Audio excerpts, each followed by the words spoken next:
కేంద్ర విద్యాశాఖ మంత్రి అయిన ధర్మేంద్ర ప్రధాన్ రాజీనామా చేయడంతో ప్రభుత్వము కాక్రోచ్ జనతా పార్టీ యొక్క డిమాండ్లకు దిగి వచ్చింది. ప్రధానమైనటువంటి డిమాండ్లో ధర్మేంద్ర ప్రధాన్ రాజీనామాను ఆమోదించింది. అదేవిధంగా పేపర్ లీక్ సంబంధించినటువంటి అంశాల్లో పేపర్ లీక్ చేసేటువంటి వ్యక్తికి 10 ఏళ్ల జైలు శిక్ష, 10 కోట్ల జరిమానా, 3 నెలల్లో తీర్పు వెలువడేటువంటి ఫాస్ట్ ట్రాక్ కోర్టులను ఏర్పాటు చేయడం అనేటువంటి జరిగింది. అదేవిధంగా కేంద్ర ప్రభుత్వం ఆధీనంలో ఉన్న NTA దాదాపుగా 47 మంది ఉద్యోగస్తులను ఉద్వాసనకు గురి చేయడం అనేటువంటి జరిగింది.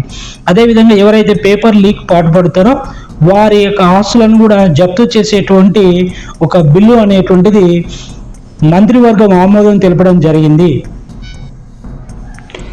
దాదాపుగా నెల రోజులుగా సోనం వాంగ్చుక్ అదేవిధంగా అభిజిత్ దిప్కే వీరి ఆధ్వర్యం లోపల జంతర్ మంతర్ వేదికగా నీట్ యూజీ పేపర్ యొక్క లీక్ అంశం మీద దీక్ష అనేటువంటి జరిగింది. ఇందులో సోనం వాంగ్చుక్ అమర నిరాహార దీక్ష చేసి ఈ దీక్షకు సంఘీభావంగా దేశవ్యాప్తంగా ఉన్నటువంటి యువత అనేటువంటిది ఈ దీక్షలో పాల్గొనడం, అదేవిధంగా వీరు ఇచ్చినటువంటి పిలుపు మేరకు పార్లమెంటు మార్చ్ ద్వారా ప్రభుత్వం మీద ప్రధానంగా డిమాండ్ ఒత్తిడి ఏర్పాటు చేసి వారు అనుకునేటువంటి డిమాండ్ సాధించడం అనేటువంటి జరిగింది.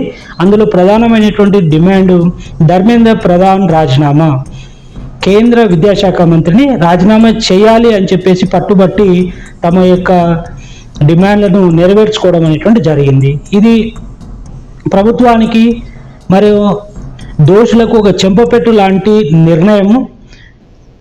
జాతీయ స్థాయిలో జరిగేటువంటి రాష్ట్ర స్థాయిలో జరిగేటువంటి ఏ కాంపిటేటివ్ ఎగ్జామ్లో అయినా సరే పేపర్ లీక్ అయితే దానికి సంబంధించినటువంటి దోషులను శిక్షించేటువంటి ఫాస్ట్ ట్రాక్ కోర్టులను ఏర్పాటు చేసి 3 నెలల లోపల శిక్షించేటువంటి ఒక వ్యవస్థను మంత్రివర్గం అనేటువంటిది ఆమోదించడం అనేటువంటి జరిగింది.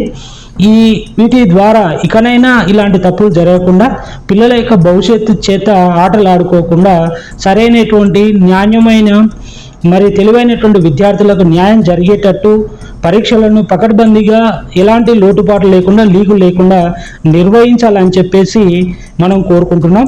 అదేవిధంగా యువత సాధించినటువంటి ఈ సక్సెస్ సోనం వాంగ్చుక్, అభిజిత్ దిప్కేకి మరి వారు చేసినటువంటి పోరాటానికి ఫలితంగా ఈ దేశంలో ఉన్నటువంటి యువత ఖచ్చితంగా కృతజ్ఞత చెప్పుకోవాల్సినటువంటి అవసరం ఉంది. వారి వల్లనే ఈరోజు జరిగినటువంటి నీట్ ఎగ్జామ్ రెండోసారి ఎగ్జామ్ నిర్వహించడం మరియు విద్యార్థులకు న్యాయం జరగడం అనేటువంటి జరిగింది.